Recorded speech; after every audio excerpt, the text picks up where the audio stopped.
అందరికీ నమస్కారం. నా పేరు Durga. Welcome to my YouTube channel కథా కాలక్షేపం. Listen to the reading. మీరు వింటున్నారు ఎంఎస్ సుబ్బలక్ష్మి గారి జీవిత చరిత్ర.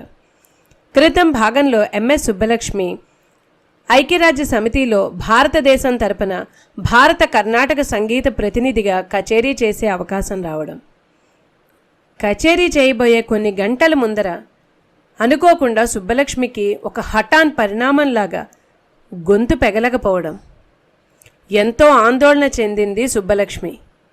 విజయతో చెప్పింది. ఏం చెయ్యాలో తోచని తరుణంలో సుబ్బలక్ష్మి కంచి పరమాచార్యులు వారి పటం ముందర మనసులోనే స్వామివారిని ధ్యానిస్తూ భక్తిగా ధ్యానం చేస్తూ కూర్చుంది. స్వామివారి కృప వల్ల మళ్ళీ కచేరీ ముందర తనకి గొంతు రావడం, దిగ్విజయంగా కచేరీ పూర్తి చేసి అందరి మన్ననలు ప్రశంసలు పొంది సంతోషంగా భారతదేశం తిరిగి రావడం. ఆ క్రమంలోనే మెడ్రాస్ మ్యూజిక్ అకాడమీ వారు సుబ్బలక్ష్మికి సంగీత కళానిధి అనే బిరుదునిచ్చి సత్కరించడం. కథ ఇంతవరకు విన్నాం. కథ ఇలా కొనసాగుతుంది. ఇప్పుడు సుబ్బలక్ష్మి మామూలు సుబ్బలక్ష్మి కాదు, సంగీత కళానిధి ఎంఎస్ సుబ్బలక్ష్మి. సుబ్బలక్ష్మికి తన పద్మభూషణ్ కంటే, సంగీత నాటక అవార్డు కంటే సంతోషాన్నిచ్చింది ఈ సంగీత కళానిధి బిరుదు. అనుకున్న దానికంటే దిగ్విజయంగా సాగిపోతుంది సుబ్బలక్ష్మి సంగీత పయనం. అలాగే సదాశివం పరపతి కూడా.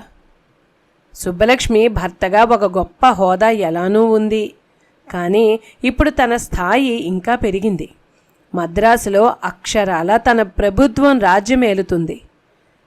ఇక కల్కి బంగళాలో సంబరాలకి తక్కువ లేకుండా పోయింది. విశాలమైన కల్కి బంగళా పచ్చిక బయళ్ల మీద వారానికి ఒక వేడుక అన్నట్లు సాగిపోతున్నాయి. సదాశివం ఆలోచన పెద్దది, చెయ్యి పెద్దది. ఈసారి 40 రోజుల పాటు రామాయణం పఠనం ఏర్పాటు చేశాడు. ఈ 40 రోజులు కల్కి బంగళా ద్వారాలు అందరికీ తెరిచే ఉంటాయి. అందరికీ సాయంత్రం పలహారాలు వండిస్తున్నారు. మావయ్య, బజార్లో అడుక్కు తినేవాళ్ళు కూడా తిని వెళ్తున్నారు. చాలా మంచిది తంగం, వాళ్ళు తింటేనే మనకు పుణ్యం. మావయ్య, వాళ్ళు తింటే పర్వాలేదు, పని పాట లేని వాళ్ళు కూడా వచ్చి తింటున్నారు, తేరగా వస్తుంది కదా అని. ఒక పని చేద్దాం తంగం, వాళ్ళ చేత గిన్నెలు కడిగిద్దాం. మావయ్య మాటకు తల కొట్టుకుంది తంగం. కల్కి బంగళాలో అవుతున్న ఖర్చు హోమ్ మినిస్టర్ అయిన తంగంకు బాగా తెలుసు. తంగం మనస్సు కీడు శంకిస్తోంది. All India Radio Madras, Vijayawada కేంద్రాల పరిధిలో వేకువజామున రేడియో ఉన్న ప్రతి ఇంట రేడియో పెట్టి ఆతృతగా ఎదురు చూస్తున్నారు. ఈ ఎదురుచూపులు ఈ ఒక్క రోజు నుంచే కాదు, గత 2 సంవత్సరాల నుంచి జరుగుతూ వస్తున్న తంతు. ఈరోజు ఏ సమయానికి ఇంతగా లేనంతగా శ్రోతలు వేకువజామున రేడియో ముందు ఒళ్లంతా చెవులు చేసుకుని తయారుగా ఉన్నారు. కౌశల్య సుప్రజా రామ పూర్వా సంధ్యా ప్రవర్తతే ఉత్తిష్ఠ నరశార్దూల కర్తవ్యం దైవమాన్హికం అంటూ రేడియోలో సుబ్బలక్ష్మి పాడిన వెంకటేశ్వర సుప్రభాతం మొదలైంది. వింటున్నవారు తదేకంగా వింటున్నారు. వారు వినటం ఇది మొదటిసారో రెండోసారో కాదు, గత 2 సంవత్సరాల నుంచి వింటున్నారు. అయినా సరే ప్రతిరోజు సుబ్బలక్ష్మి వెంకటేశ్వర సుప్రభాతం క్రొత్తగా వినసొంపుగా పదే పదే వినాలనిపిస్తోంది శ్రోతలకి. ఆ మధ్య దాకా సుబ్బలక్ష్మి పాడిన వెంకటేశ్వర సుప్రభాతం హెచ్ఎంవి వారు అమ్ముతున్న గ్రామ్ఫోన్ రికార్డులలో ఉండిపోయింది. అవి కొనుక్కోగలిగిన వారికే వినే భాగ్యం ఉండేది. కానీ ఇప్పుడైతే మద్రాసు రేడియో కేంద్రం సుబ్బలక్ష్మి సుప్రభాతం ప్రసారం చేయటం మొదలుపెట్టింది. వెంకటేశ్వర సుప్రభాతానికే బ్రహ్మాండమైన ప్రాచుర్యం లభించినట్లుంది. రేడియో వారు వేద పండితుల సుప్రభాతం కాకుండా కొన్ని సంవత్సరాల నుంచి సుబ్బలక్ష్మి సుప్రభాతమే ప్రసారం చేస్తున్నారు. సుబ్బలక్ష్మి రికార్డు మార్చటానికి చేతులు రాక, ఆమె గాత్ర మాధుర్యంపై అనురక్తి తీరక సుబ్బలక్ష్మి సుప్రభాతం వినాలనే అనురక్తి వెంకటేశ్వర స్వామి మీద భక్తితో పోటీ పడుతుంది. 1 సంవత్సరపు సాధన ఊరికే పోలేదు. స్వచ్ఛమైన ఉచ్చారణతో, సున్నితమైన గమక సొంపులతో, కొన్ని చోట్ల ఇంకొన్ని శ్లోకాల దగ్గర కంచు గంట మ్రోగినట్లు పాడుతూ ఏ ఉపమానము సరిగ్గా నిర్వచించలేని తన తీయని గొంతుకు సార్థకత చేకూర్చుకుంది సుబ్బలక్ష్మి. ఇక విన్నవారి స్థితి అలౌకికం. ఇంకా ఇంకా ఆ పాటల ఝరిలో తేలియాడాలనే అనుకాంక్ష ఉంది. కానీ రేడియోలో వెంకటేశ్వర సుప్రభాతం పూర్తయింది.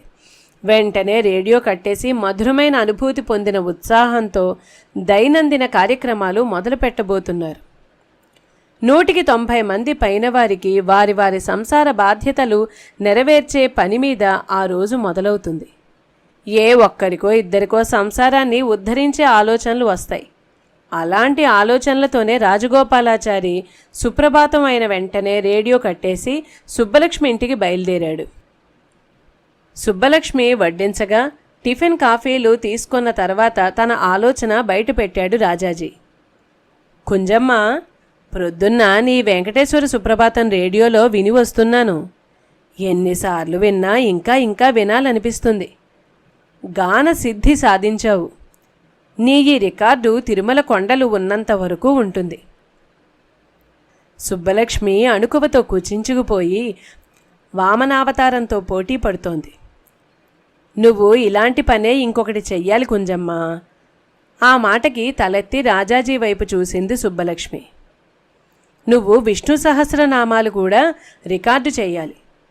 విష్ణు సహస్రనామాలు పలికినా విన్న మానవులు సుఖ సంతోషాలతో బ్రతుకుతూ చివరకు జన్మ సంసార బంధాలు తెంచుకునేందుకు సులువైన మార్గం కలదని తెలియచేయాలి. సుబ్బలక్ష్మికి సాక్షాత్తు ఆ భగవంతుడి ఆజ్ఞాపించినట్లయింది. ప్రక్క నుండి వింటున్న సదాశివం పరిస్థితి కూడా అంతే. భగవంతుడు తను అనుకున్న పనులని మానవ మాతృల చేత చేయిస్తాడు. అమోఘమైన సంగీత నైపుణ్యం, అంతకంటే మించిపోయిన శ్రావ్యమైన గొంతు ఒకే మనిషికి ఇచ్చి ఆ మనిషిని ఊరికే కూర్చోబెట్టి మామూలు పాటలు పాడుకోమంటాడా? కానే కాదు. లోక కళ్యాణం కోసం ఉపయోగించే మార్గాలు చూపెడతాడు. సదాశివం వెంటనే కార్యోన్ముఖుడయ్యాడు. సదాశివం కల్కి బంగళాలోని సంగీతపు గదిలోకి ఒకరిని తోడ్కొని వచ్చాడు. పంచకట్టుతో పై శరీర భాగమంతా వైష్ణవ నామాలతో ఒక ఉత్తరీయం కప్పుకొని ఉన్న ఆ మనిషిని చూసి సుబ్బలక్ష్మి వినయంగా నమస్కరించింది. కుంజమ్మ, వీరు అగ్నిహోత్రం రామానుజ తాతాచారి గారు. వేదాంగ పండితులు. నీకు విష్ణు సహస్రనామాలు నేర్పుతారు. అంతటి వారి దగ్గర నేర్చుకోపోతున్నందుకు సుబ్బలక్ష్మి ఆనందానికి అవధులు లేకుండా పోయాయి. ఆ రోజు నుంచి కల్కి బంగళా వేదోచ్చారణతో విష్ణు సహస్రనామాలతో మారుమ్రోగుతూ ఉంది. పంచమ వేదంగా భావించబడే మహాభారతంలోని భాగంలో ఈ విష్ణు సహస్రనామాలు నెలల తరబడి నేర్చుకుంటున్నారు సుబ్బలక్ష్మి, రాధ. ముందుగా సుబ్బలక్ష్మి వేద పండితులు పాడుతున్న విష్ణు సహస్రనామాలు వింటుంది. వారు పాడిన తర్వాత తాదాత్మ్యంతో కళ్ళు మూసుకుని ఉండి, నాకు ఈ వేదోచ్చారణలు సంస్కృత వాక్కులు చాలా ఇష్టం, ఎంత విన్నా ఇంకా ఇంకా వినాలనిపిస్తుంది అంది. కుంజమ్మ, నువ్వు వినటంతోనే సరిపెడతావా ఏంటి? నువ్వు పాడాలి, మేం వినాలి అన్నాడు సదాశివం. సదాశివం మాటకు అందరూ నవ్వినా సుబ్బలక్ష్మికి విష్ణు సహస్రనామ స్తోత్రం మీదే ధ్యాస ఉంది. స్వతహాగా పరమ భక్తురాలైన సుబ్బలక్ష్మి భక్తి రసంలో మునిగిపోయింది. పాడించటాలు, రికార్డింగ్లు, కచేరీలు సదాశివం పని. సుబ్బలక్ష్మి ఎక్కడ పాడినా ఎప్పుడు పాడినా తన పాటతో భక్తితో భగవంతుడికి ఆత్మార్పణ చేసుకోవటమే పని. సుబ్బలక్ష్మి వినదల్చినన్నిసార్లు విష్ణు సహస్రనామాలు విన్న తరువాత ఇక సుబ్బలక్ష్మి పాడటం మొదలుపెట్టింది. ఆ మొదటి రోజు సుబ్బలక్ష్మి పాడటం పూర్తి చేసిన తరువాత వేదాచార్యులు అగ్నిహోత్రం తాతాచారి మాలాంటి వేద పండితులకి కూడా 1000 జన్మలెత్తినా కానీ రాని సంస్కృత ఉచ్చారణ ఎంత అవలేలగా పలుకుతున్నారు మీరు అంటూ సుబ్బలక్ష్మి వాక్శుద్ధిని విని ఆశ్చర్యపోయారు. ఇక విష్ణు సహస్రనామ సాధనలో చివరి అంకానికి చేరుకుంది సుబ్బలక్ష్మి. 40 రోజులు వేద పండితులతో సహా సుబ్బలక్ష్మి విష్ణు సహస్రనామ పఠనం చేసింది. ఈ మండలకాలం కల్కి బంగళాలోని సంగీతపు గదే కాకుండా బంగళా అంతా విష్ణు సహస్రనామాలతో మారుమ్రోగిపోయింది. ఈ మండలకాల సాధన కూడా అయిన తరువాత రికార్డింగ్కి తేదీలు ఖాయం చేశాడు సదాశివం. ఆ రోజు విష్ణు సహస్రనామ రికార్డింగ్ చేయటానికి హెచ్ఎంవి రికార్డింగ్ స్టూడియోకి చేరుకున్నారు. హెచ్ఎంవి వారి రికార్డింగ్ గదిలో ముందుగా విష్ణురూపుడైన వెంకటేశ్వరుణ్ణి పూజించిన తరువాత ఓం అంటూ ప్రణవనాదంతో మొదలుపెట్టింది. అందమైన పదాలు, పద సమూహాలు, అందమైన ప్రాసలతో ఉన్న వాక్యాలని మొదటి నుంచి చివరి వరకు శృతి శుద్ధంతో 29 నిమిషాలు ఏక బిగిన పాడి అలవోకగా నాదనాట్యం కావించింది. పైగా తన ముందు మైకులు, ఆ ముందు వెంకటేశ్వరుడు తప్ప విష్ణు సహస్రనామ పుస్తకం ప్రక్కన లేకుండా, చూసుకునే అవసరమే రాకుండా పాడటం పూర్తి చేసింది. ఇప్పుడు సుబ్బలక్ష్మికి 54 ఏండ్లు. హమ్మయ్యా అనుకుంటూ సుబ్బలక్ష్మి, రాధ మైకుల దగ్గర నుంచి దూరంగా వచ్చారు.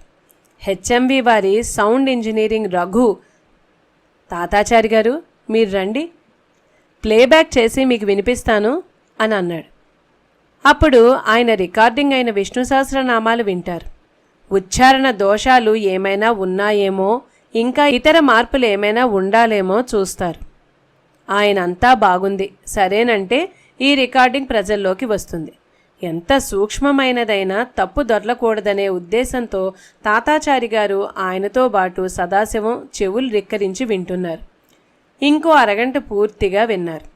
అగ్నిహోత్రం తాతాచారి గారు సుబ్బలక్ష్మి వైపు తిరిగి, శ్రీ మహావిష్ణు ప్రీత్యర్థే దగ్గర ప్రత్యర్థే అని పాడినట్లు ఉంది, అది తప్పు, అది సరిగ్గా పాడాల్సిందే అని చెప్పారు. సుబ్బలక్ష్మి ఆ మాట వినేసరికి నీరసపడిపోయి గోడకు జారిపోయింది. కొత్తగా వచ్చిన షుగర్ వ్యాధి చాలా బాధ పెడుతోంది. తన శరీరం, మనసు ఇంకా వ్యాధికి అలవాటు పడలేదు. ఇక తప్పదన్నట్లు రాధా పద తంబూరా తీసుకొని అంటూ మైకు వద్దకు బయలుదేరింది. ఒక్క తప్పు దిద్దుకోవటమన్నా మళ్ళీ మొదటి నుంచి రికార్డింగ్ చేయవలసిందే.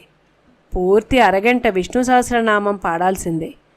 ఇంతలో సౌండ్ ఇంజనీరింగ్ రఘు, అమ్మా మీరాగండి, నేను దీన్ని ఎడిటింగ్లో సరిచేయగలుగుతానేమో చూస్తాను అని చెప్పి తాతాచారి గారి వైపు తిరిగి, ఇంకేమైనా తప్పులున్నాయేమో చెప్పండి అని అన్నాడు.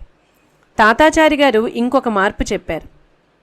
అమానీ మానదో మాన్యో దగ్గర అమానీలో మీ గొంతు వినిపించటం లేదు. బహుశా మీరు ఊపిరి పీల్చుకుంటానికి ఆగి ఉంటారు. అక్కడ కూడా మీ గొంతు ఉంటే బాగుంటుందని నా ఉద్దేశం. మీరేమంటారు? వద్దు, మార్చొద్దు. రాధ నాతో పాటు విష్ణు సహస్రనామం పాడిందని అందరికీ తెలియనివ్వండి. ఇంకేమైనా దోషాలుంటే మళ్ళీ పాడతాను. ఇదొక్కటే అయితే అలానే ఉండనివ్వండి చెప్పింది సుబ్బలక్ష్మి. ఈ విషయంలో మీకు ఎలాంటి అభ్యంతరం లేకపోతే నాకేమీ పర్వాలేదు, అలాగే ఉండనివ్వండి అన్నారు తాతాచారి. కానీ ఆ ఒక్క చోట, ఆ ఒక్క పదం సుబ్బలక్ష్మి నోట కాకుండా రాధ నోట విన్నప్పుడు సుబ్బలక్ష్మి గొంతు గొప్పతనం తెలుస్తుంది. ఆ కాసేపు పాటకి ఆత్మ పోయినట్లుంటుంది. ఈ 2 విషయాలు తప్ప తాతాచారి గారికి ఎంచటానికి ఇక ఏమీ తప్పులు వినిపించలేదు. అందరూ వచ్చేస్తుంటే సౌండ్ ఇంజనీర్ రఘు, సదాశివం గారు మీరు ఏ రోజు వస్తారు అని అడిగాడు సదాశివాన్ని. మళ్ళీ ఎందుకు ఆశ్చర్యంగా అడిగాడు సదాశివం. విష్ణు సహస్రనామం రికార్డింగ్లో అరగంట తీసుకుంటుంది. ఇంకా 15 నిమిషాలు ఖాళీగా ఉంటుంది రికార్డు. ఇప్పుడు వచ్చేవన్నీ ఎల్పీలు కదా. అవును కదా, ఆ సంగతే గుర్తులేదు అసలు అంటూ ఆలోచనలో పడ్డాడు సదాశివం. ఇప్పుడు రికార్డ్ చేసింది విష్ణు సహస్రనామాలు. దీనికి జతగా ఏం చెయ్యాలన్నా అంతే పవిత్రంగా ఉండాలి. ఏం చెయ్యాలో బాగా ఆలోచించాలి. అదే సంగతి రఘుకి చెప్పి బయలుదేరాడు సదాశివం. వెంటనే రాజాజీతో సమావేశమయ్యాడు. ఆలోచించి భజగోవిందం సంస్కృత శ్లోకాలను విష్ణు సహస్రనామం ప్రక్కన రికార్డు చేయడానికి నిర్ణయించారు. ఈ శ్లోకాలను సుబ్బలక్ష్మి ఎప్పటినుంచో తన కచేరీలో పాడుతూనే ఉంది. 31 శ్లోకాలలో రికార్డింగ్లో ఉన్న సమయానికి తగ్గట్టు 10 శ్లోకాలను ఎంచుకున్నారు. ఆ 10 శ్లోకాలకు ముందు రాజాజీ చేత భజగోవిందం శ్లోకాల యొక్క ప్రాముఖ్యత చెప్పించాడు సదాశివం. రాజాజీ పుణ్యమా అని సుబ్బలక్ష్మి భజగోవిందం, విష్ణు సహస్రనామం స్తోత్రాలు దిగ్విజయంగా రికార్డు చేసింది. 1970లో సుబ్బలక్ష్మికి తమిళిసై సంఘం సుబ్బలక్ష్మి తమిళ సంగీతానికి చేసిన సేవలకు తన ఇసై పేరరింగర్ బిరుదు సుబ్బలక్ష్మికి బహూకరించింది. సుబ్బలక్ష్మి తమిళిసై ఉద్యమ నాటి నుండి ఈ సభకు ప్రతి సంవత్సరం పారితోషికం లేకుండా కచేరీలు చేస్తూ వచ్చింది. వరుసగా 13 సంవత్సరాలు అలాంటి కచేరీలు చేసింది. రాజగోపాలాచారి 93వ ఏట అడుగుపెట్టనున్నాడు. తమిళనాడులో ఎన్నికల వేళ కూడా వచ్చింది. ఈసారి డిఎంకేకి స్వతంత్ర పార్టీ రాజాజీ యొక్క అవసరమే లేకుండా పోయింది. అయినా రాజాజీ తన పలుకుబడి ప్రాబల్యం తగ్గుతుందని మదనపడే మనిషి కాదు. ఇప్పుడు రాజాజీ ఆరోగ్యం కూడా అంత బాగోలేదు. కల్కి బంగళాలో స్వతంత్ర కార్యాలయం బోసిపోయింది. ఇంట్లో విశ్రాంతి తీసుకుంటున్న రాజాజీ దగ్గరకు సదాశివం వచ్చాడు. రాజాజీ, మీ మీద ఒక పుస్తకం తీసుకొస్తున్నాను, ఎలా చేయాలో చెప్పండి అని ప్రక్కన కూర్చున్నాడు సదాశివం. వద్దు సదాశివం, ఇవన్నీ వద్దు. వ్యాసుడు, వశిష్ఠుడు వాళ్ళ గురించి ఏమైనా రాసుకొని వెళ్ళారా? వాళ్ళు వచ్చిన పనిని చూసుకొని వెళ్ళారు అంతే. నేను చనిపోయిన తర్వాత నన్ను ఎవరూ గుర్తు పెట్టుకోనవసరం లేదు సదాశివం అంటూ సదాశివం తలపెట్టిన పుస్తకాన్ని గట్టిగా వద్దని చెప్పాడు రాజాజీ. సదాశివం జీవితాంతం గుర్తుపెట్టుకునే సాయాలు చేశాడు రాజాజీ. రాజాజీ మర్చిపోయినా సదాశివం మర్చిపోడు. సదాశివానికి రాజాజీ పెద్ద దిక్కు. అలాంటి వారికి ఒక చిన్న ఆనందాన్ని ఇచ్చేందుకు రాజాజీ వద్దన్నా సదాశివం రాజాజీ 93 సంవత్సరాలు అనే పుస్తకం అచ్చువేయించాడు. ఆ పుస్తకాన్ని వినోబా భావే చేత ఆవిష్కరణ చేయించాడు. ఆ సభలో మొదటి పుస్తకాన్ని రాజాజీకి ఇచ్చినప్పుడు ఆ పుస్తకం తీసుకొని, మీ జీవితంలో ప్రతి క్షణం నా కోసం ఏదో ఒకటి చేస్తూ ఉన్న మీ రుణం ఎలా తీర్చుకోను? భగవు నిన్ను నీ భార్యని చల్లగా చూడుగాక అని రాసి ఇచ్చి సదాశివంకి అందించాడు. భగవంతుడు తన వంతుగా సదాశివాన్ని చల్లగానే చూస్తూ వచ్చాడు ఇప్పటిదాకా. కానీ సదాశివం ఆర్థిక విషయాలలో తన చుట్టూ ఉన్న మనుషులని ఇంకా చల్లగా చూసుకుంటున్నాడా? కల్కి బంగ్లా పచ్చిక బయళ్ళ మీద సుబ్బలక్ష్మి సదాశివం సేద తీరుతూ ఉండగా కాస్త పరిచయం ఉన్న దంపతులు వచ్చి తమ గోడు వెళ్ళబోసుకున్నారు. అత్యంత దయనీయమైన ఆర్థిక కష్టాల్లో ఉన్నామన్నారు. వెంటనే సదాశివం సుబ్బలక్ష్మి వైపు చూశాడు. సుబ్బలక్ష్మి మారు మాట్లాడకుండా చేతుకున్న గాజులు తీసి ఇచ్చేసింది వచ్చిన వాళ్ళకి. ఆ తర్వాతి రోజు విషయం తెలిసిన రాధ వచ్చి, అమ్మ గాజులు ఎందుకు ఇచ్చావు? ఇంట్లోకి వెళ్ళి డబ్బులు తెచ్చివ్వచ్చు కదా. రాధ, ప్రొద్దున్నే పనివాళ్ళందరికీ జీతాలు ఇచ్చాం, ఇంట్లో డబ్బులు పెద్దగా లేవు చెప్పింది తంగం. రాధా తంగం ఒకరి కళ్ళల్లోకి ఒకళ్ళు చూసుకున్నారు. కల్కి బంగ్లా మీద లక్ష్మీదేవి కినుకు వహించింది. 1950లలో కల్కి పత్రిక అత్యధికంగా అమ్ముడుపోతున్న ప్రాంతీయ పత్రిక. కానీ 1970లకి వచ్చేసరికి అమ్మకాలు సగానికి సగం పడిపోయాయి. కానీ కల్కి బంగ్లా ఖర్చులు మాత్రం పెరుగుతూనే ఉన్నాయి. కల్కి బంగ్లా ఆదాయానికి ఖర్చులకి మధ్య అగాధం పెరగడం మొదలైంది. కల్కి పత్రికకి ఆదరణ తగ్గుతున్నా సుబ్బలక్ష్మి పాటకి మాత్రం ఆదరణ అంతకంతకు పెరుగుతూ పోతోంది. పోయినేడు ఏకంగా 16 లబ్ధి కచేరీలు చేసింది. అందులో ఒకటి రాజమండ్రి కందుకూరు రాజ్యలక్ష్మి మహిళా కళాశాలకు చేసింది. ఈ సంవత్సరం 8 లబ్ధి కచేరీలు చేసింది. వచ్చే సంవత్సరం అనగా 1972లో కూడా లబ్ధి కచేరీలు ఖరారు చేయబడుతున్నాయి. మధురై తన మాణిక్యాన్ని మళ్లీ గుర్తు చేసుకుంది. 1952లో స్థాపించబడిన శ్రీ సద్గురు సంగీత సమాజం 1967 నుంచి మధుర కళా ప్రవీణ అనే బిరుదుని బహూకరిస్తూ వస్తుంది. 1967లో సుబ్బలక్ష్మి గురువైన సెమ్మంగుడిని, ఆ తర్వాత 1970లో పట్టమ్మని ఈ బిరుదుతో సత్కరించారు.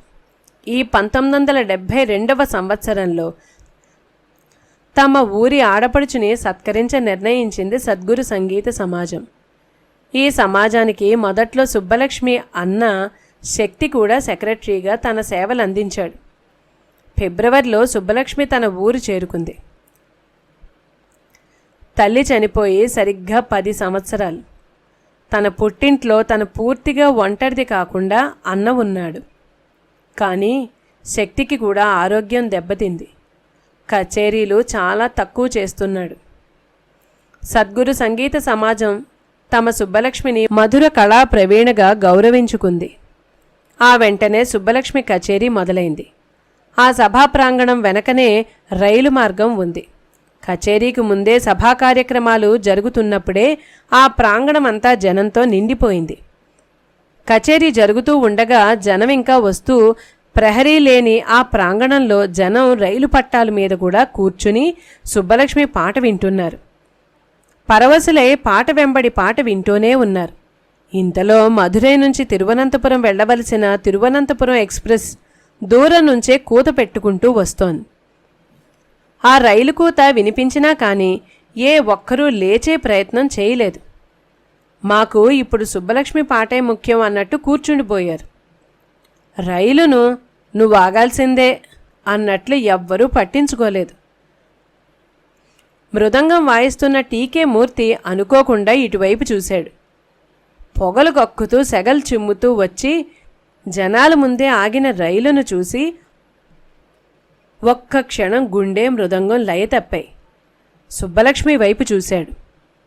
రైలును చూసినట్లే ఉంది గాని ఏ మాత్రం ఆ ధ్యాస లేకుండా తన పాట పాడుకుంటూ పోతుంది.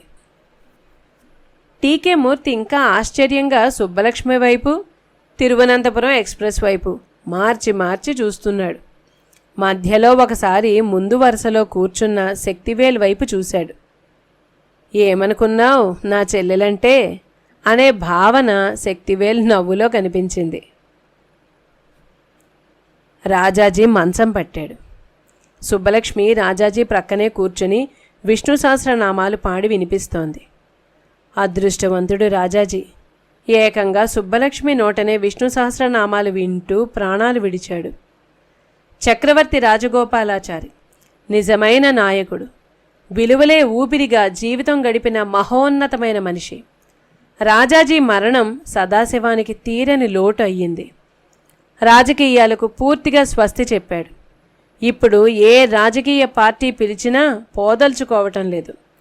రాజకీయాలకు దూరంగా ఉండడం సరైన నిర్ణయమైన రాజాజీ లేకపోవడం కల్కి పత్రికకు పెద్ద దెబ్బ. రాజాజీ వ్రాసే సంపాదకీయాలు, వ్యాసాలు ఇక మీదట ఉండబోవు. కల్కి అమ్మకాలు మరింత తగ్గుతున్నాయి. భజగోవిందం, విష్ణు సహస్రనామం, ఎల్పి రికార్డులు దక్షిణ భారతం కన్నా ఉత్తర భారతంలో ఎక్కువ అమ్ముడుపోతున్నాయి. ఉత్తర భారతానికి సుబ్బలక్ష్మి ఎప్పటినుంచో సుపరిచితం. లబ్ధి కచేరీలు మొదలుపెట్టిన 1944వ సంవత్సరం నుండి గత 28 ఏండ్లలో ఢిల్లీలో 19 సార్లు కచేరీ చేసింది. కాన్పూర్, జబల్పూర్, ఖరగ్పూర్, జంషెడ్పూర్, కల్కత్తా, హౌరా, లక్నో, భోపాల్ మొదలగు ఉత్తరాది నగరాలలో కూడా తన శ్రావ్యమైన గొంతు వినిపించింది. ఉత్తర భారతంలో సుబ్బలక్ష్మి పూర్తిగా భజన్లే పాడుతుంది. కబీర్ దాస్, తులసీదాస్, సూర్దాస్, మీరా, నర్సింగ్ మోహత్ మొదలైన వారి భజన్లు వినిపిస్తుంది. వారి భాషలో పాడుతున్నందుకు సుబ్బలక్ష్మి ఉత్తర భారతంలో కూడా ప్రతి ఇంటా పరిచయం ఉన్న పేరే. సుబ్బలక్ష్మికి ఉన్న గుర్తింపు తనను వెతుక్కుంటూ వచ్చే బిరుదులు, సత్కారాలలో తెలిసిపోతుంది. 1969లో సంగీత కళానిధి బిరుదు వస్తే 1970లో ఇసే పేరరింగర్ అయితే 1971లో శ్రీ వెంకటేశ్వర విశ్వవిద్యాలయం వాళ్ళు డాక్టర్ ఆఫ్ లెటర్స్ పట్టా ప్రదానం చేశారు. అలానే 1973లో ఢిల్లీ విశ్వవిద్యాలయం వారు కూడా వారి స్వర్ణ జయంతి ఉత్సవాలలో సుబ్బలక్ష్మిని డాక్టర్ ఆఫ్ లెటర్స్ సత్కారానికి ఎన్నిక చేశారు. ఈ సత్కారం అందుకోవటానికి సుబ్బలక్ష్మి ఢిల్లీ చేరుకుంది. అక్కడ బస సుబ్రహ్మణ్య చంద్రశేఖర్ అక్కగారింట్లో. సుబ్రహ్మణ్య చంద్రశేఖర్ ప్రఖ్యాత ఖగోళ భౌతిక శాస్త్రవేత్త. ఈయన అమెరికాలోనే ఉంటున్నాడు. కానీ ఢిల్లీ విశ్వవిద్యాలయం ఈయన్ను కూడా డాక్టర్ ఆఫ్ లెటర్స్తో గౌరవించదలిచి ఆహ్వానించినందుకు ఢిల్లీ చేరుకున్నాడు. ఆ తర్వాత రోజు ఢిల్లీ విశ్వవిద్యాలయం ప్రాంగణంలో ప్రధానమంత్రి ఇందిరాగాంధీ ముఖ్య అతిథి కాగా సుబ్బలక్ష్మి, చంద్రశేఖర్, సత్యజిత్ రే మొదలగువారు వేదిక మీద కూర్చున్నారు. సుబ్బలక్ష్మి ప్రక్కన శాస్త్రవేత్త చంద్రశేఖర్ కూర్చున్నాడు. సుబ్బలక్ష్మి కాస్త తల తిప్పినా ఆమెకు అలంకరించిన కాన్వకేషన్ క్యాప్ కింద పడిపోతుంది. 4 సార్లు పడింది. చంద్రశేఖర్ ఆ క్యాప్ని తీసి దులిపి సుబ్బలక్ష్మికి ఇస్తూనే ఉన్నాడు.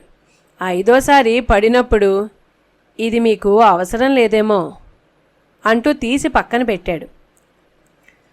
అక్కడ కార్యక్రమం అయిన తర్వాత సత్యజిత్ రేతో సహా అందరూ మళ్ళీ చంద్రశేఖర్ ఇంటికి చేరుకున్నారు. అక్కడ చంద్రశేఖర్, మీకు తెలుసా, ఈ అవార్డు తీసుకోవడానికి సుబ్బలక్ష్మి గారు వస్తున్నందుకే నేను ఈ అవార్డు తీసుకోవడానికి ఒప్పుకున్నాను చెప్పాడు సత్యజిత్ రే. నేను అంతే నవ్వుతూ చెప్పాడు చంద్రశేఖర్. అందరూ సుబ్బలక్ష్మి చేత చిన్నపాటి కచేరీ ఇప్పించుకొని కానీ తృప్తి పడలేదు. ఇంతలో సుబ్రహ్మణ్య చంద్రశేఖర్ని ఇంటర్వ్యూ చేయడానికి ఒక విలేకరి వచ్చాడు. ప్రశ్నలు సంధిస్తున్నాడు. నక్షత్రాలు, red giant, white dwarf, supernova, కృష్ణబిలాలు అలా అలా అంతరిక్షంలోనే సంచరిస్తున్నారు. మీకు అంతరిక్షమే పరిశోధనా కేంద్రం. ఆ అంతరిక్షంలో విహరిస్తున్నప్పుడు మీరెప్పుడైనా భగవంతుడి ఆనవాళ్ళు ఏమైనా చూశారా? భగవంతుడనే ఒక శక్తి లేకపోతే ఈ అంతరిక్షం ఇలా ఒక పేర్చబడిన క్రమంలో ఉండేది కాదు అని భావిస్తున్నారా? ఎంత మాత్రం లేదు. భగవంతుడున్నాడని నాకు ఏ మాత్రం నమ్మకం లేదు. కాసేపు అంతా నిశ్శబ్దం. చివరి ప్రశ్న, మరి ఈ జన్మభూమి కోరి మరీ ఆహ్వానించి ఇచ్చిన నిన్నటి అవార్డు గురించి మీ స్పందన? భారతదేశంలో ఒక అవార్డు తీసుకోవటం చాలా ఆనందంగా ఉంది. అందులోనూ నా చిరకాల మిత్రుల మధ్య రాజకీయ నాయకులతో పాటు వేదిక మీద కూర్చోవటం వింతగా అనిపించింది. కానీ విజ్ఞాన శాస్త్రంలోని నా కృషిని ఎంఎస్ సుబ్బలక్ష్మి గారు సంగీతపు స్థాయిలో పోల్చి ఆమె పక్కన నన్ను కూర్చోబెడితే పులకరించిపోయాను అని చెప్పాడు ఖగోళ భౌతిక శాస్త్రవేత్త చంద్రశేఖర్. ఢిల్లీ నుంచి మద్రాసు చేరుకుంది సుబ్బలక్ష్మి. వెంటనే మహాశివరాత్రి రోజుకి కంచి కామకోటి పీఠానికి చేరుకుంది. కంచి పరమాచార్య మహాశివరాత్రి పూజలు సాయంత్రం 6 గంటలకి మొదలుపెట్టి తెల్లవారుజాము 6 గంటలకి ముగిస్తారు. సుబ్బలక్ష్మి పరమాచార్యుల వారి భక్తురాలైనప్పటి నుంచి తనకు వీలున్నప్పుడల్లా ఈ పూజకు హాజరవుతుంది. పరమాచార్య ప్రతి కాలపూజ పూర్తి చేసిన తరువాత సుబ్బలక్ష్మి ఒక పాట పాడుతుంది. పక్కవాద్యాలు ఏమీ లేకుండా అలా తెల్లవారేదాకా పరమాచార్యులచే ఒక కాలపూజ, ఆ తర్వాత ఒక సుబ్బలక్ష్మి శైవ గీతం. నవవిధ భక్తి ప్రక్రియలలో సంకీర్తన ప్రక్రియ ఒకటి. భగవంతుడి నామములు, ఆయన గుణగణాలు ప్రేమతో శ్రద్ధతో పాడటమే కృష్ణుడు నారదుడితో ఇలా చెప్పాడు, వైకుంఠం కాదు, యోగుల హృదయాలలో కాదు, భక్తులు ఎక్కడ సంకీర్తన చేస్తే అక్కడ నేనుంటాను అని. సుబ్బలక్ష్మి సంకీర్తనతో కంచికామకోటి పీఠం పరిసరాలు ఆధ్యాత్మికతతో వెలుగులీనింది. 12 గంటలు భక్తి పారవశ్యంతో పాడి సుబ్బలక్ష్మి సదాశివంతో అంది, మామా, ప్రశాంతమైన వేళ, ఏ పక్కవాద్యాలు ధ్యాస లేకుండా నాలో నేను భగవంతునిలో లీనమై పాడటం ఇందులోనూ పరమాచార్యుల ముందు నా సంగీతం, నా పాట ఇప్పుడు సార్థకమైనట్లు ఉంది అని. కంచి పరమాచార్యులకు సుబ్బలక్ష్మి దంపతులు ఇష్టభక్తులయ్యారు. తరువాతి రోజు కామాక్షిని కొలుచుకుని ఆలయం బయటకు వస్తూ ఉండగా భిక్షగాళ్ళు ద్వారానికి రెండు వైపులా కూర్చొని భిక్షాటన చేస్తూ ఉన్నారు. సుబ్బలక్ష్మి తన పర్సులోంచి ఒక నోటు కట్ట చేతిలో ఉంచుకొని ఒక్కొక్క నోటు ఒక్కొక్క యాచకుడికి ఇస్తూ వస్తుంది. మెల్లగా యాచకులు సుబ్బలక్ష్మిని చుట్టుముట్టుతున్నారు. ఒక అంధుడు సుబ్బలక్ష్మి దాకా రాలేకపోతున్నాడు. సదాశివం వెంటనే అతని దగ్గరకు వెళ్ళి 100 నోట్లున్న 2 రూపాయల కట్ట ఒకటి ఇచ్చి వచ్చాడు. వెనక్కి తిరిగి చూసేసరికి సుబ్బలక్ష్మిని పూర్తిగా చుట్టుముట్టారు యాచకులు. అందర్నీ అరుస్తూ సుబ్బలక్ష్మిని తీసుకెళ్ళిపోయాడు సదాశివం. ఆ గుంపుని చూసి హడలిపోయింది సుబ్బలక్ష్మి. మామా, నిన్న కూడా డబ్బులు పంచాను కదా, నిన్న మోగలేదు, నా చుట్టూ ఈరోజేంటిలా అని అడిగింది. నిన్న ఎంత పంచావు ఒక్కొక్కళ్ళకి? మీరు 2 రూపాయల కట్ట ఇచ్చారు కదా, అదే పంచాను. ఈరోజు ఎంత పంచావో తెలుసా? అంతే 2 రూపాయలే ఒక్కొక్కళ్ళకి. కాదు, ఈరోజు 20 రూపాయల నోట్లు పంచావు. నీకు తేడా తెలియలేదు. అయ్యో మామా, చాలా డబ్బులు ఖర్చు చేసినట్లున్నానుగా. ఏమీ పర్వాలేదు, నువ్వు ఇవ్వకపోతే ఆ నోట్ల కట్ట నా దగ్గర ఉండేది. అది ఆ గుడ్డివాడికి ఇచ్చి ఉండేదాన్ని. ఇక దాని గురించి ఆలోచించకు.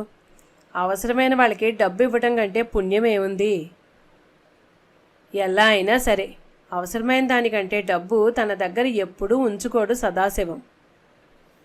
తర్వాత తీరిగ్గా 1,00,000 రూపాయలు ఇచ్చే కంటే అవసరమైనప్పుడు అడిగిన వారికి తక్షణమే 100 రూపాయలు సాయం చేయడమే సదాశివం నైజం. ఇలా చేయాలని అందరికీ చెప్తూ ఉంటాడు కూడా. సుబ్బలక్ష్మికి ప్రత్యేకంగా చెప్పాల్సిన పని లేదు. తన దగ్గర ఆ 100 రూపాయలు ఉన్నా లేకున్నా అడిగిన వారికి అవసరం తీర్చడానికి పూనుకుంటాడు సదాశివం. సదాశివం చేసే దానాలు అతను గుర్తుపెట్టుకోడు, ఎక్కడా రాసుకోడు కూడాను.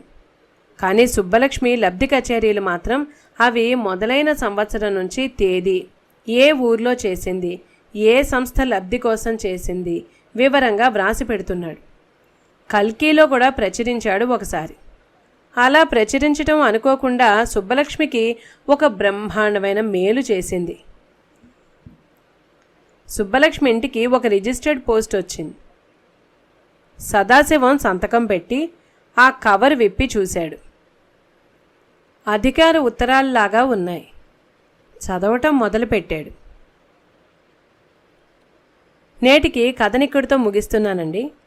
నేను చదివిన విధానం మీకు నచ్చినట్లయితే లైక్ చేయండి, షేర్ చేయండి. ఇప్పటిదాకా నా ఛానల్ని సబ్స్క్రైబ్ చేసుకొని వాళ్ళు దయచేసి సబ్స్క్రైబ్ చేసుకోమని మనవి. మీ అమూల్యమైన అభిప్రాయాల్ని కామెంట్స్ రూపంలో తెలియజేయండి. వీడియో అప్లోడ్ చేయగానే నోటిఫికేషన్ రావాలంటే పక్కనున్న బెల్ ఐకాన్ క్లిక్ చేయండి. మళ్ళీ తరువాయి భాగంలో మీ ముందుకొస్తాను. అంతవరకు నమస్కారం.